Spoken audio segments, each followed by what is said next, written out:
السلام عليكم داوديال kusoo dhawaada telefishinka xidig barnaamijka caawa waxaa idiin soo jeedin doonaa aniga oo ah cabdi ibraahim waxaan uga hadli doonaa arrimo ku saabsan xaaladda Soomaaliya ay iminka ku sugan tahay haddii ay noqon lahayd arrimaha bulshada dhaqaalaha iyo siyaasadda waxaa barnaamijka maanta marti igu ah saaxiibkay aqoon-yahan Cabdi Mahad Cabdi Cusmaan oo ku magac Cabdi Mahad marka koowaad Cabdi Mahad soo dhawow waxaan doonayaa inaad dadweynahan dhegeysanaya marka koowaad aad isbartid magacaaga iyo wixii aad kala walaal Cabdi Ibraahim aad baad u mahadsan tahay magacayga waa Cabdi Cusmaan ama Cabdi Mahad waxaan ka mid ahay bulshada degan Racing Cloud inta badanna waxaan shaqeeyaa hay'adaha dawladda oo hay'adaha county-ga qaybteeda waxaan joogaa arrimaha social service-ka laakiin gaar ahaan badanaa waxaan ka shaqeeyaa qaybta qorsheynta ama planning waxyaalahan aad baa mahadsantahay Cabdi Mahad daawadayaal waxaan doonayaa barnaamijkan in maanta aan khadka idiin furno oo haddii aad talo iyo tusaale aad haysaan ama su'aalo aad qabtaan aadna soo weydiisaan waxaad naga soo wici kartaan telefoonka lambarkiisa uu yahay 32 haddii aan mar labaad ku celiyo telefoonka aad naga soo wici kartaan waa 320-237-8747 haddii aan sii guda galno barnaamijkeena maanta oo aan filayo inuu aad u xiiso badnaan doono maadaama Cabdi Mahad uu ka yimid dalka Soomaaliya muddo ku siman bil ilaa bil iyo isbuucyo ka hor uu nooga warrami doono xaaladda iminka dalka uu ku jiro haddii aad ku bilowdid dhinaca arrimaha bulshada haddii ay noqon lahayd nolosha dhalinyarada isbedelkii 91 wixii ka dambeeyay maxaa aad soo aragtay oo aad ula yaabtay haddii ay noqon lahayd arrimaha bulshada walaal Cabdi Ibraahim aad u mahadsan tahay mar labaad waa xaqiiqda waa su'aal aad muhiim u ah horta dalkii wax badan is bedelay dadkii waxaan ka hadlaynaa waa jiil cusub dana soo baxay waa muddo 30 sano ee dalka xaalkiisa uu ku sugay marka jiil cusub oo hadda dalkii xaaladihiisa iyo maxaa waqtiyada ay ku dhasheen iyo inuu waxbarasho dhab aysan helin iyo kuwo kale oo meelo kala duwan ku dhashay iyo dalkii bulshadii hore ka duwan ayaa soo baxday markaa eegtid nolosha dalka gudihiisa gaar ahaan haddaan dhahno gobollada koonfurta inta badan waxyaabaha aad arkaysaa waxaa ka mid ah hadda Muqdisho camal dadkii nolol oo ayaga keli ah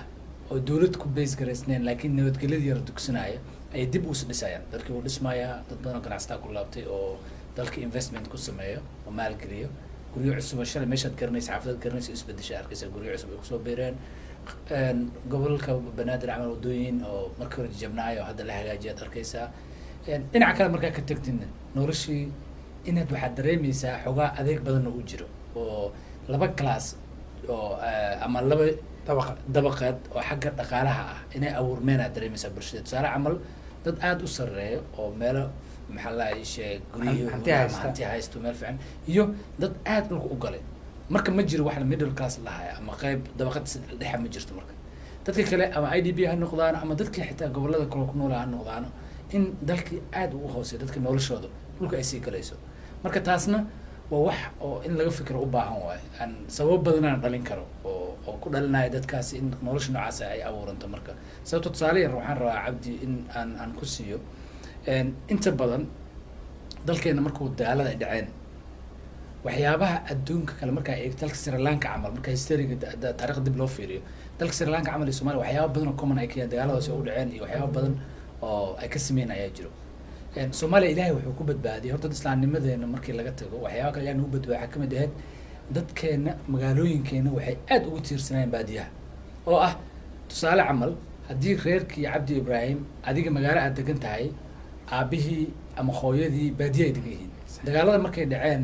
wuxuu Ilaahay fursad noo siiyay dadkeenii magaalada dagaalada markay ka dhaceen in baadiyii loo qaxay oo caruurtii iyo reerkii ay ku badbaadeen dadna markii kadib ay kasii gudbeen meel kale aadeen ama dadna markii xogaa magaalada ay yar degtay oo soo laabteen taasa marka waxay saamaxday in population ama barakac oo dadkii dhan hal mar dalka laga wada baxay ama magaalooyinka qaar vacuum ay noqdaan ay abuurmeen marka hadda marka murugta jirta waxay tahay xaaladda hadda taagan waxa kamid ah dadkii waxaa meesha baaba'aya dabaqadii baadiyaha shir loo baxsaday maanta way sii baaba'aysaa waxa baabinaya waxaa kamid ah magaalooyinkii xitaa magaalooyinka weyn u dhowaa deerada loo raacaya dadka gaariyaasha marka hore fursadaha ilaa waxaa ka mid ah markaad magaalada muqdisho camal aad ka baxid lese jowhar aa u socotid tuulooyinaa maraysaa afgoyaad maraysaa ilaa balcad ilaa jowhar aad tagtid dad baa ku noolaa ama ha noqoto safarada dheer sida tusaale camal inaad ka baxda Kismaayo ilaa Dhoble aad tagtid oo 200 I mean 320 kilometers ama 203 miles camal ah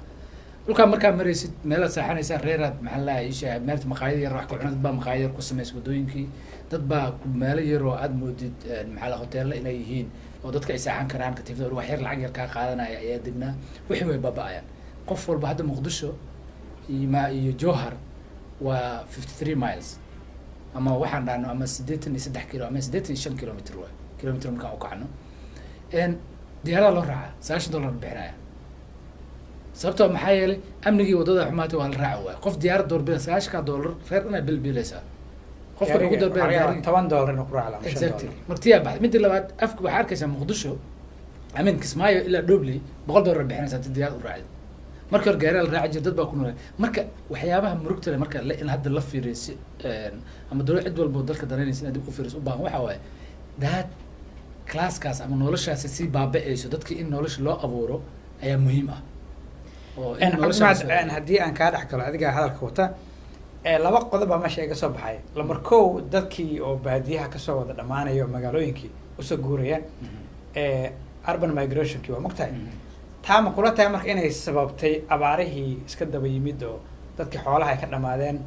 oo noloshii miyigan ay sii adkaatay kadibna magaalooyinkii haddii ay noqon lahayd IDPs oo laga yaabo in hay-adda UN iyo hay-ado kale ay dadkii cunto iyo raashin siiyaan baadiyihiina qofkii biyo la-aan abaar gaajo caafimaad darro baadiyihii hadda ama la joogi karinba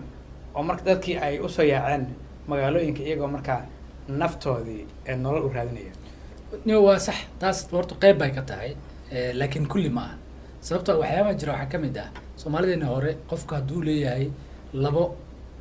ariga camal ariga hadduu dhaqdo oo laba xabis uu leeyahay ama saddex ama irmaanka uu ka helayo meel magaalada u dhow baadiyaha ayuu degaaya waxyaabaha uu ku nool waxaa ka mid ah macaanahaasi hadduu keenayo in laga sii gadanayo ama gaariyaasha socdo xitaa uu soo dhiibin jiray sax hadda waxyaa baaba'ay gaari ma jiro hadda maanta markaad aniga tusaale camal aan iska soo qaado 2013 camal markaan Muqdisho tago shaqo aan u tago Muqdisho gaari yar intaan ka qaato ama dhowr qof aan israacno ayaan ku tagi jiray meesha la dhaho maxaa la isheeg Baydhabo Diinsoon aan ku tagi jiray qofkaas laga yaabo $9 iga bixin wax yar oo maxaa $40 inuu ka qaato laga yaabo ku tag dhowr qofna uu sii qaato sax dadkii shaqo ma haystaan maanta dadkaasi oo gaariyaashaas oo garbarartada ahayd ayaa meesha ka baxaya dadkii marka reer baadiyaha ama tuulooyinka dadkii oo tusaale camar samay urban areas oo tuulooyinka magaalooyinka weyn u dhawaa oo degnaa inay magaalada kusoo qaxaan IB ka noqdaan u roon inta meesha gaajada ay ku dileen sababta qof dad soo maray malib marka shabakadaasi haday baaba'do marka waa dalka waxyaabaha murugta aadka ah aan fiiriya kamid tahay oo aad ugu murugo markaan arko live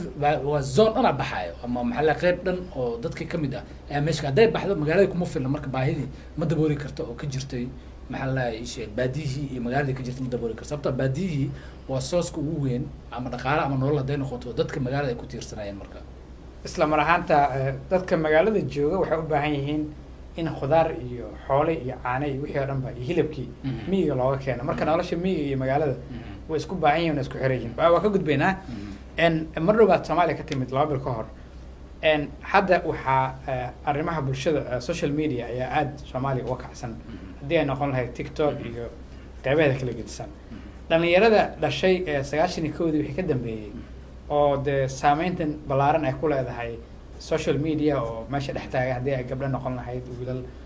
dhaqan ahaan dhaqanka Soomaalida iyo meesha hadda aan joogno maxaa kaaga baxay horta aad baa u maasantahay su'aal xaqiiqdi jirta waaye horta jiil cusub ay yimid sax dad baa qurbihii ka laabtay qaar baa dalka gudihiisa jooga waxa dadka influence-ga ama saameynta ugu badan dadka gaarsiiya waxa waaye social media dadkeeni maanta amal ma hayaan maanta social media sidaan u isticmaalna adduunka looma isticmaalo dadkeeni gabdhaheeni ama wiilasheeni daraata waxyaaba qaar laga xishoon jiray maanta banaanka yaalaan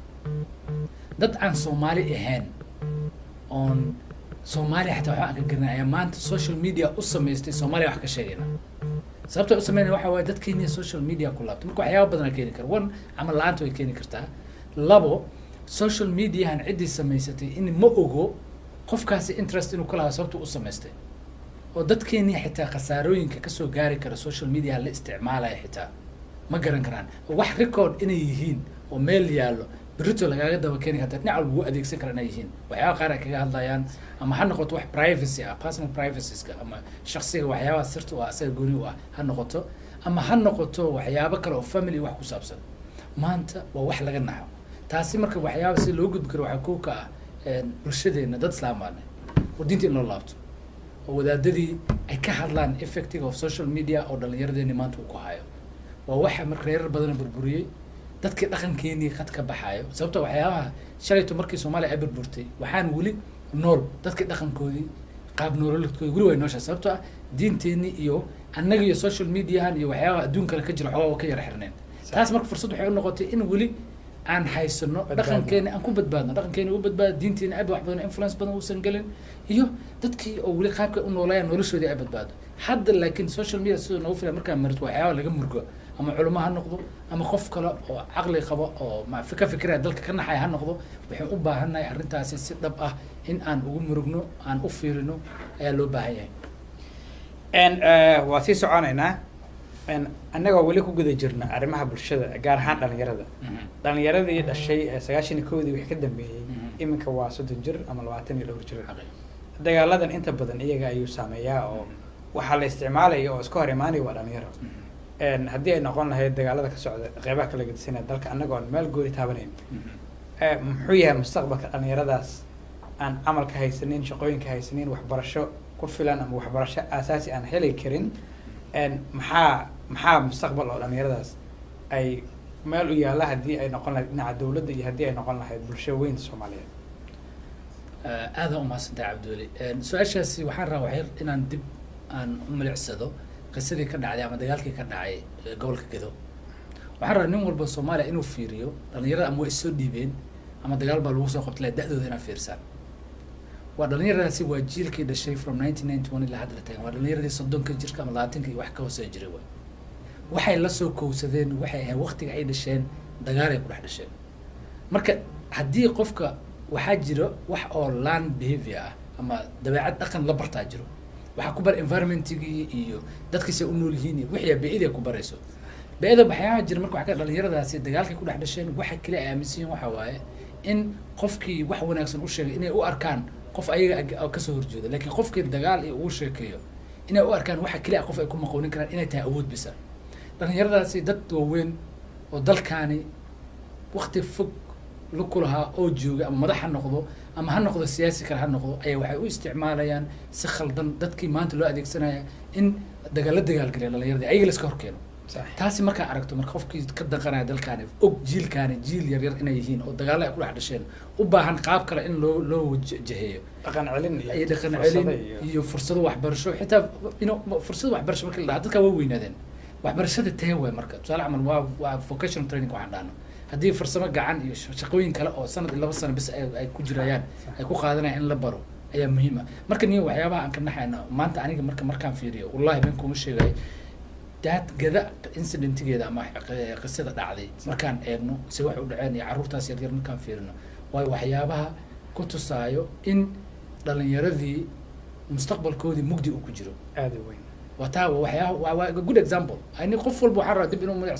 sawiraantaas dhalinyarada u fiiriyo dib u eego da'dooda iyo sida loo isticmaalay maanta wallahi arrintaas waa arrin aad murugo leh una baahan in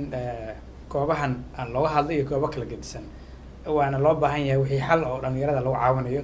dadka siyaasiyiintan mas-uuliyad weyn baa ka saaran in ay danahooda khaaska ay ka horumariyaan danaha bulshada maxaa yeelay dhalinyaradan aakhara waa la weydiin doonaa waa kasii soconaynaa cabdi aad baa u mahadsan tahay sida wanaagsan ee qodobka noogu taabatay waxaan hadda guda galaynaa arrimaha dhaqaalaha Soomaaliya waxaa lagu tiriyaa dalalka less developka ah ama aan horumar weyn lahayn oo ku tiirsan dhaqaalaha xoolaha iyo beeraha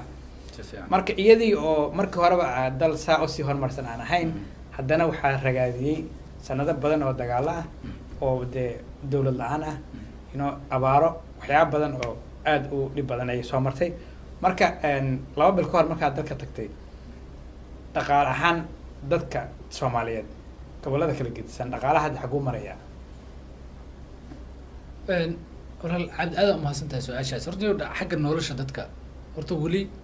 dadkii horta waxay noqdeen dadkii ku tiirsanaa xoolihii iyo beerihii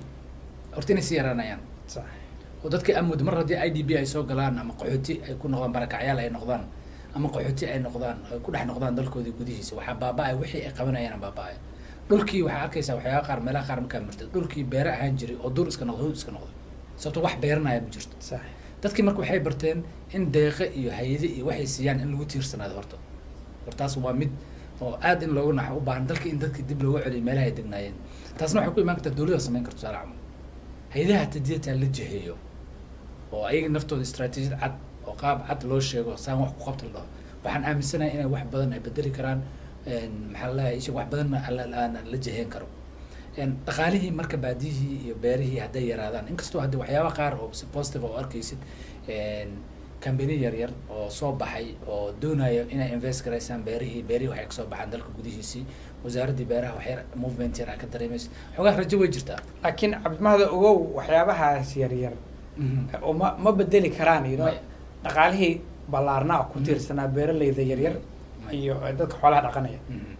soomaaliya waxay dhoofisaa waxa ugu badnaa xoolaha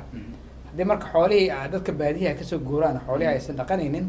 dhaqaalaha marka dhinacaas ka burburaya marka waxaa loo baahan yahay nidaam wanaagsan oo dadkaas dib u dejin loogu sameeyo oo loogu celiyo tuulooyinkoodii ama xoolo loogu iibiyo si marka ay tusaale ahaan qofkii xoolaha dhaqanaya in xoola loo iibiyo oo la dhaho xoolahan adiga iskale laabo hagaa rabta inaad degto tuuladee rabtaa tuuladii la geeyo meesha xoolaha lagu siiyo de biyihii iyo caafimaadkiina meesha loo geeyo wallahi cabdiweli waa sax sida saxda ah laakiin horta waxay u baahan tahay qof maskax degan in lagu eego u baahan tahay horta maskaxdaasi waa in lagu eego oo dalkii lagu qiim la assess gareeya war intee intuu ka jiraa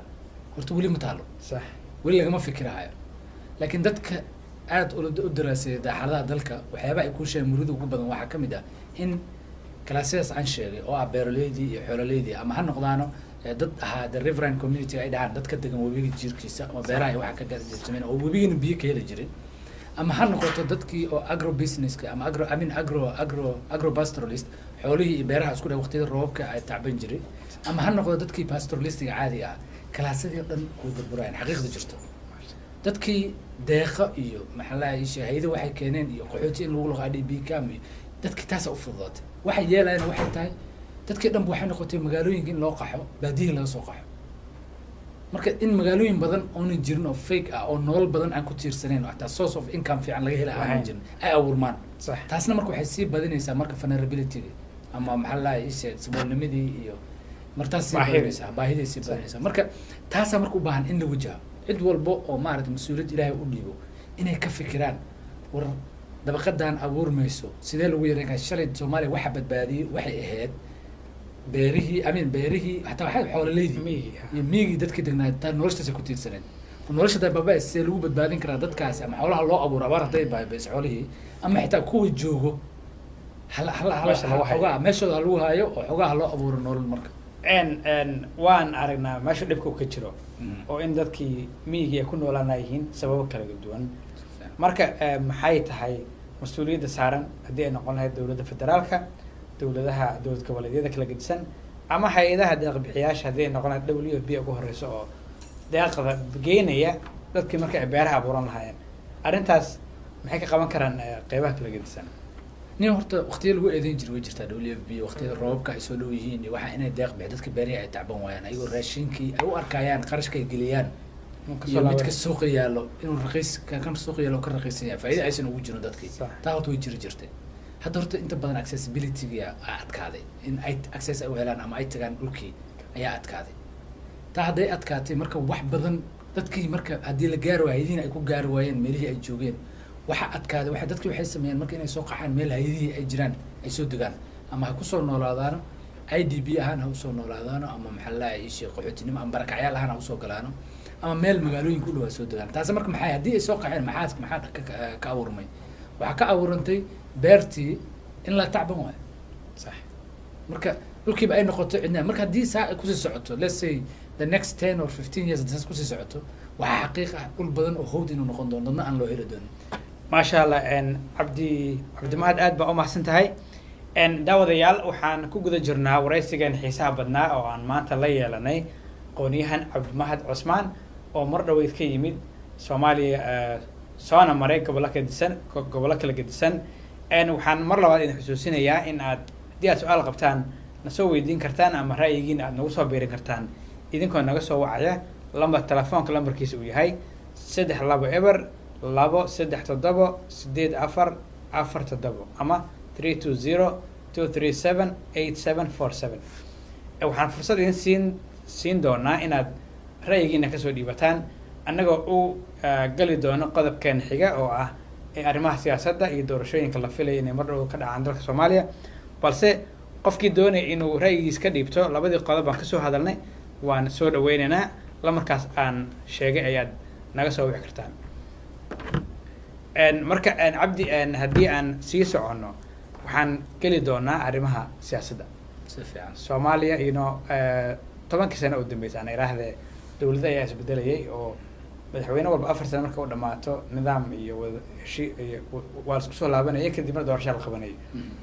waxaa hadda la marayaa dhamaadkii xilligii 4 sano ee madaxweyne maxamed cabdullaahi farmaajo waxaana mandatekiisa uu ku egyahay February 8 waxyaabo badanna way isgarab ordayaan marka koobaad horta waxaan doonayaa inaan ra'yigaaga ogaado bal waxaan sida ay yihiin iyo meesha u socdaan cabdulay adiga xaqiiqda jirto waxa waaye 4 sano walba dalka doorasho ka dhici jirtay waana Soomaaliya waxyaabo lagu amaana waxay ka mid ah ilaa iyo waqtigii xorriyadda aan qaadanay in powerka markuu qofka waqtigiisa la gaaro qofka kale si nadiif ah aan dhib ka dhicin ku wareejintiisa salaada kuwii ugu dambeeyay xitaa anuu waqti dagaal soo marnay haddana power markii maxaa la ama awoodii markii waqtigiisa ay dhamaatay 4 sano qofka taamkiisa uu dhamaaday in qofka kale oo la doortay inuu ku wareejiyo taasi horta waa wax aan dhaqan wanaagsan aan ku lahayn waaye taasna cid hadda joogtana maamulka hadda haysan waxaan ka rajaynaynaa in aan ayagan sidoo kale si lamid ah ay sameeyaan hadda waxa jira waxa waaye horta wax arrimo badan oo laga naxaya jira dalka maanta si fiican kow waxaa ka mid ah waxaa jira dad oo mucaarad isku magacaabay oo ayaga madaxweyneyaal raadinaya oo tiro ah waxaa jira dawladdii oo federaalka ahayd oo maamulka haysay waqtigana sii dhamaanaya gabaabsi ah oo saacada ka haray hadda midda labaadna waxaa jira dawlad goboleedyo ayagana awood badan leh oo doonayo sida ayaga rabaan in wax lagu qabto marka waa 3 power oo kala ah marka dawladdii maxay bedeleen marka waxay bedeleen system of government oo taqaan 3 branches of government kala abuurantay marka oo ahayd saddexdii caadiga ahayd waa laga guuray 3 kala cusub abuurantay marka hore maxay ahaan jirtay the executive branch ama qaybta cabinet-ka isku dhaho waxa jiray maxallaha shay qaybta golaha baarlamaanka iyo waxa jiray qaybta judiciary ama qaybta maxkamadii iyo markii marjic loo laabanay ahaa ma abuurno horta wax badan kama jiraan cid walba imaadana waqti badan focus badan ma aysan saarin taa horta ma abuurno labadan branch kale oo ah the parliamentarianski ah ama baarlamaanka iyo aqalkii sare iyo golaha shacabka iyo madaxweynihii iyo cabinetkii kale oo asaga cabinetku ka mid ahaa labadii group waxaa dhacay waxay ahayd ni waxyaabaha la yaabaysa waxaa ka mid ah qolo walba waxay leedahay dastuurku wuxuu leeyahay qolo walba awood u qeexaya horta awoodii ma qeexno markaan ku leeyahay waxaa ka mid ah laguma dhaqdo waxa dastuurku qoran dastuurku warqad meel iska taala noqoto ma dastuurka khaldan mise ku dhaqan baan jirin ma lagu dhaqanayo dee warqad qoran waay nin walba hadduu leeyahay dastuurkaas sidan qaba ha madaxweyne hadduu leeyahay dastuurka wuxuu ogol yahay inaan sidaa sameeyo exactly maamul goboleedyadiina ay leeyihiin dastuurka annaga sidaan rabno uu dastuurka ogol yahay madaxweynaha tusaale yar inaan idin sheego tusaalada aan ummadda Soomaaliya la wadaago waxaa ka mid ah September 17th waxay soo saareen memorandum of understanding oo ay soo saarteen maxallaha ii sheeg isafgaradkaas oo ah yaa soo saar waxaa soo saar dowlad goboleedyada iyo dowladdii dhexe madaxweyne baarlamaanka keen ha ansixiyo laakiin baarlamaanka 4 years ay shaqeynayeen doorasho laga soo shaqeynaya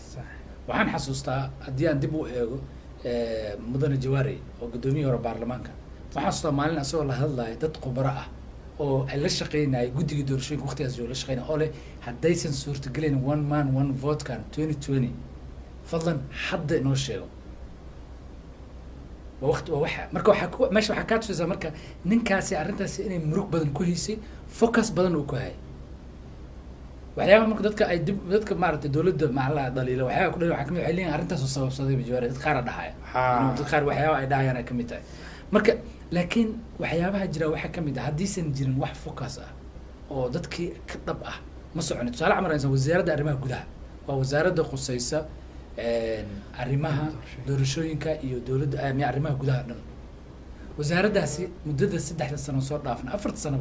dawladda ay jirtay 3 wasiir soo martay adiga wasiir markaa tahay tusaale camal hadda wasiirka hadda jiro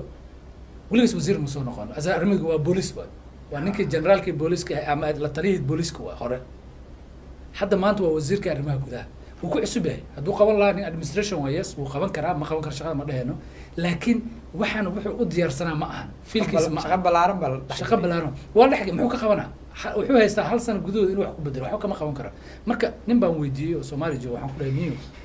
waxaan intee wax ka qaldiin sanadda iska qaban laaday wasiirada jiro dawladda system jiro soo xujo wuxuu dhahay waliga ma raacdo train ama bus darwal bas hadaa tahay qof walba iska soo koraya qof walba ka tagaya cid soo kortay ma control kartid cid dawladdan sidoo marka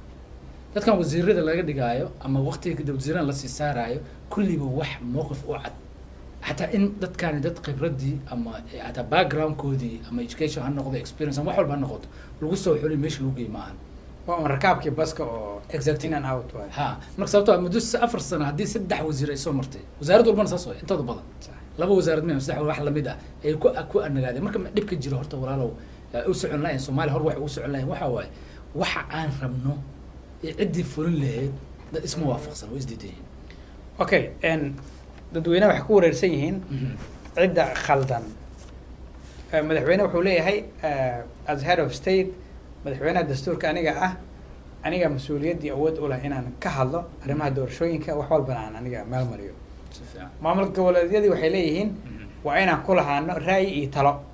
waxaan la isla wada ogolahayn ma soconayaan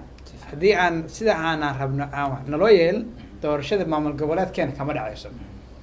marka waa laba fikro kala duwan labadana ma wada saxno definitely because gari laba kama wada qosliso either one of them is overstepping labadan mid uma shaqo walayn loo kula jira marka ma dawladda doorashooyinka ayaa loo wareejiyay inay maamul goboleedyada qabtaan oo sida Mareykanka camal every state doorashadiisa secretary of state uu leeyahay isaga qabanaya arrimaha Soomaaliya dastuurkeedii muxuu dhigayaa marka niyo horta guddi doorasho jiray soo shaqeynayay doorashadii horena fasteed kale ama fuliyay khibrad ay leeyihiin qayb bay ka ahayn kadib June July markay bilaabatay arrintan doodan doorashadii ku eeg horta dawladda dhexe hadda jirto horta way ka gaabisay arrinta doorashada taas horta xaqiiq way ka gaabisay wax badan kama aysan qaban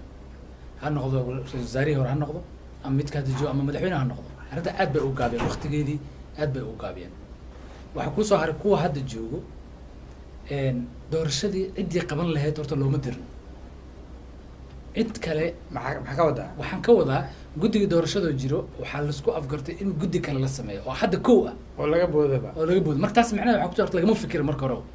there was no critical thinking in arrintaas laga fikiro la isla arko war dadkaani imsay ku qaadanaysaa xitaa waxa inay dhisaan September October la form gareeyay October dhexdeeda bilaabeen inay u sii imaadaan haddana guddigiyood si guddiga hadda isku raacsaneen dawladda qaar waxay dhaheen waxyaabo badan oo point of contention isku haysto ayaa jiro oo dadkii ay isku afgaran lahayn marka dhibka jira waxay tahay arrintaasi dhinac walba horta waa laga gaabiyay dawlad goboleedyada ku soo haray dawlad goboleedyada maalinta madaxweynaha iyo dawladda federaalka iyo dawladaha dawlad goboleedyada keebaa khaldan labadan ma wada saxsan niyo horta blame approach qofna ma khaldan qofna ma saxsan ma dheheen sax sababta u dheheen waxa kamid ah waxa dhanba horta way qaldiin okay sababta dastuurka jiray okay constitution ku yaala ayaa in xaq la iska dhigay baarlamaankii la curiyaamay ayaa xeer jajab wax jeebkooda la soo baxay maanta madaxweynihii federaalka uu leeyahay waxaani waxa qortay Dani iyo Axmedow ayaga qoray ay keeneen waa aqbalay inuu waxyaha alla yaabisa kamid tahay shalaytu madaxweynaha waa inuu dastuurka inuu difaac ahayd xitaa wixii dastuurka in la waafajiyo xitaa lagu daro ma aha wax warqad la keenay ayaa la rabaa dalka in lagu hago hortaas nafteeda wax inay khaldiin oo kugu daliilaa marka dhinac walba kasoo tagtaas waxa uu yimaada wixii lagu heshiiyey shalayto haddana in la fuliyo waxyaabaha qaar ani waxaan u arkaa ciyaar inay tahay sababtoo dalka aad baan ugu warhaya tusaale camal waxaan ku tusinayaa markaad dhahday dowlad goboleedyo qaar tusaale camal hadda koonfur galbeed camal koonfur galbeed markaa maqasho baydhabo le wax nool ba ay ka jirta baraawe maba tagaanba inta badan hadday tagaan diyaarada ku tagaan oo kusoo laabtaan dhexdeeda lama mari karo iskama gudbi karo hadda garbahari camal iyo kismaayo axmedow garbahari kama taliya hadda wuxuu ka taliyaa kismaayo kama warhayaba kama warhaya wax ka jiro waa wax kale kasoo tag waxaa u imaadaa xitaa maxaa lahay isheeg hirshabelle hiiraan gacantooda ka baxsan tahay beledweyne wuxuu gacanta jowhar bisuu joogaa marka kuwa kale xitaa puntland oo waqti badan soo jirta intaa soo jirtay gaalkacyo inta badan waxaa moodaa laba meel oo maxaa lahay isheeg laba dowlad ay ka taliso dadkeeda shaqo iskuma lahabo oo wax kale marka macnaha waxaan leeyahay horta waxyaabahan dadka la sheegay dad khiyaala loo sheegaya waa siyaasiyiinta soomaaliyeed taladan ujeedinayo waxay tahay haddii aad wax dhabta hadalka runta aadan ka sheegin been baan ku kaya dadka waxa lagu madaaleynayo waa been waa sida dhabta ah dadka waxa lagu madaaleynayo waa been dhabta haddii la sheego waxa waaye dowladaha hadda maamulka hadda haddii doorasho hadda la rabo in la maqlo hal magaalo horta ma dhaafi karto waa that's one waxa u qoran waa laba magaalo sababtoo ah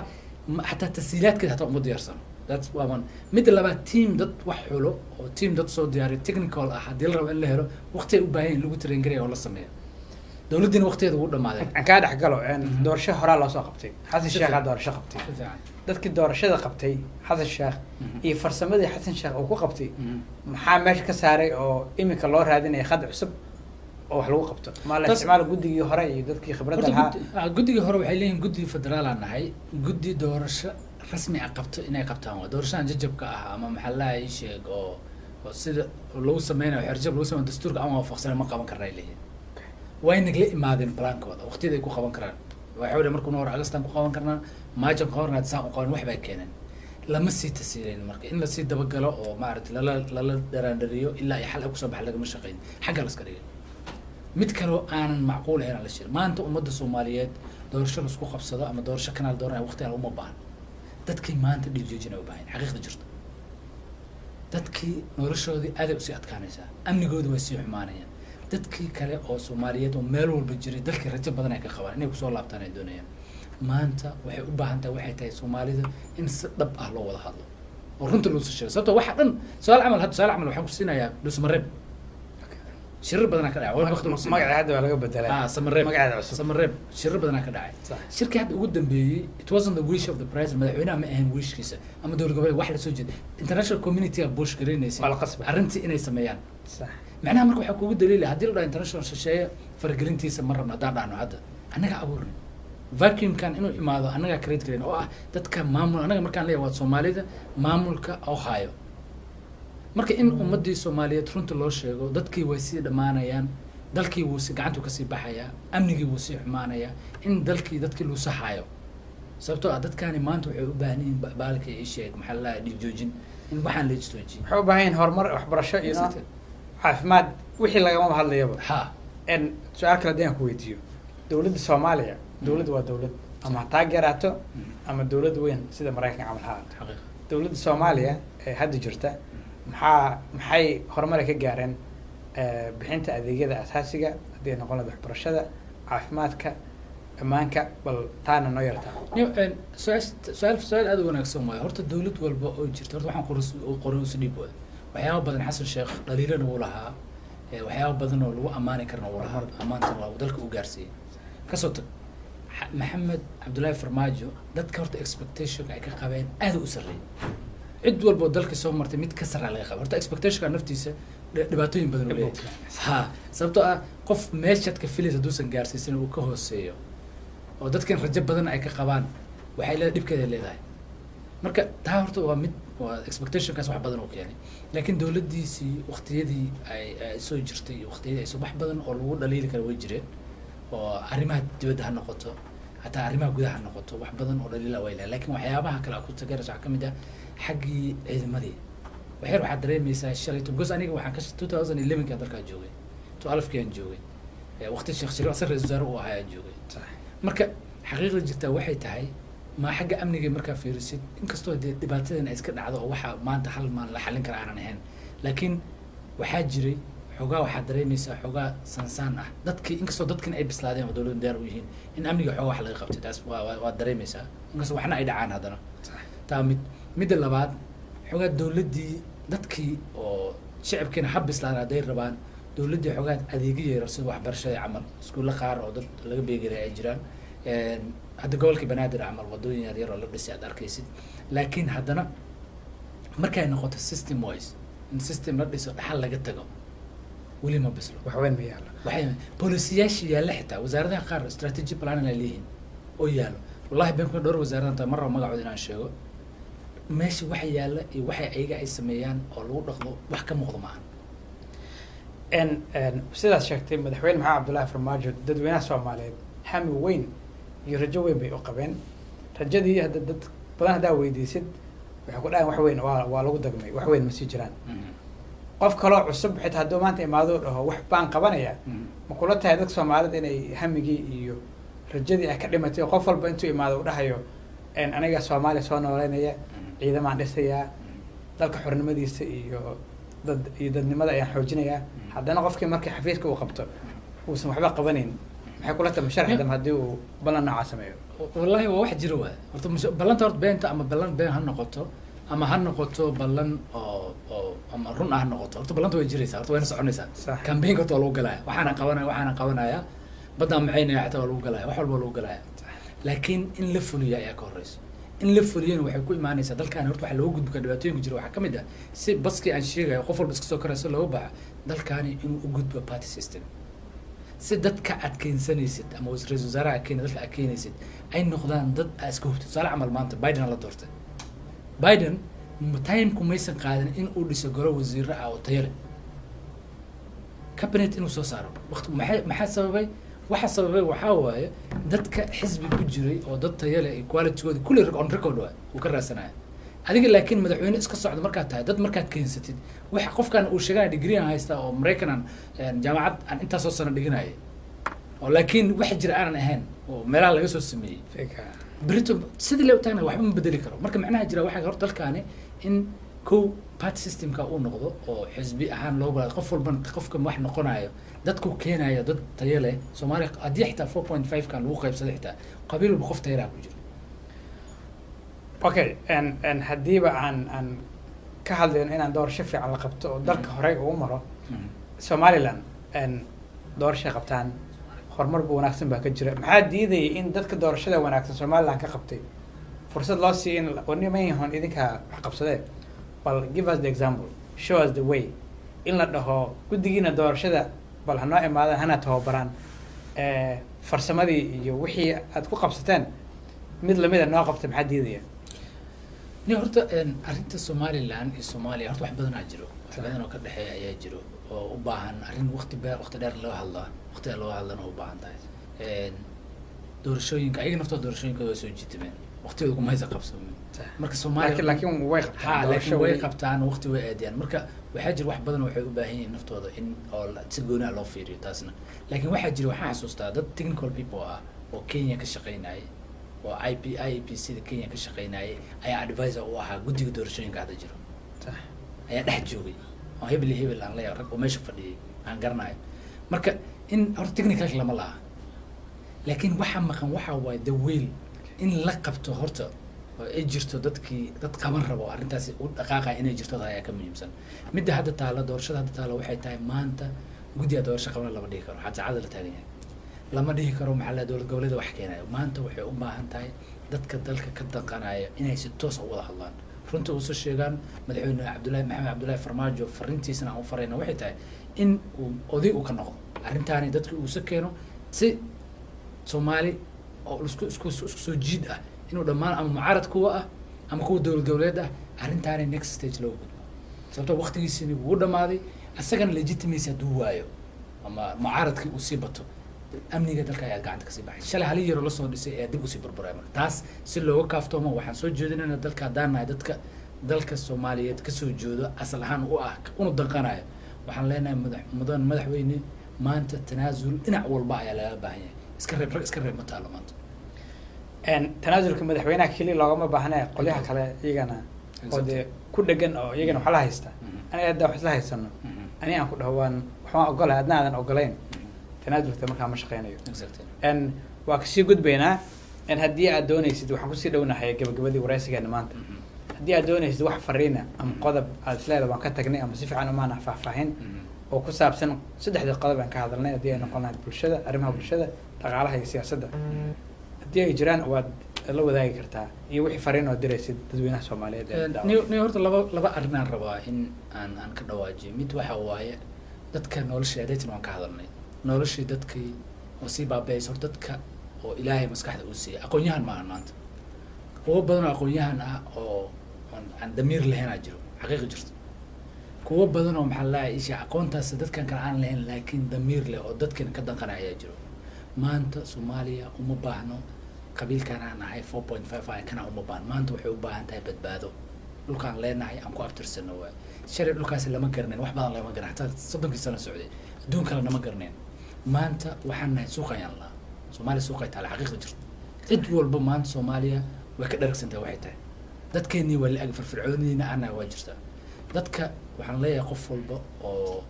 ama kan ugu sareeya madaxweynaha ha noqdo ama dowlad goboleed madaxweynaha ha noqoto ama wasiir kale ama qof kale ha noqdo ama golaha baarlamaanka ha noqdaan horta cid walba in tanaasulka aad aasha ka dhawaajisay in laga fikiro dalkaani loo naxaa waa loo baahan yahay mid si loo badbaadiyo wixii yaro soo alla 30 sano ama aamin la andahno ilaa 2000 oo 20 sano la soo dhisay in loo badbaadiyo horta taas waa in laga shaqeeyo mid kow mid labaad federalismka su'aalo badan ka jiro marna waan ka hadli doonaa lama fahansana federalismka anaga ma keensanin dalkaani ma u qalmo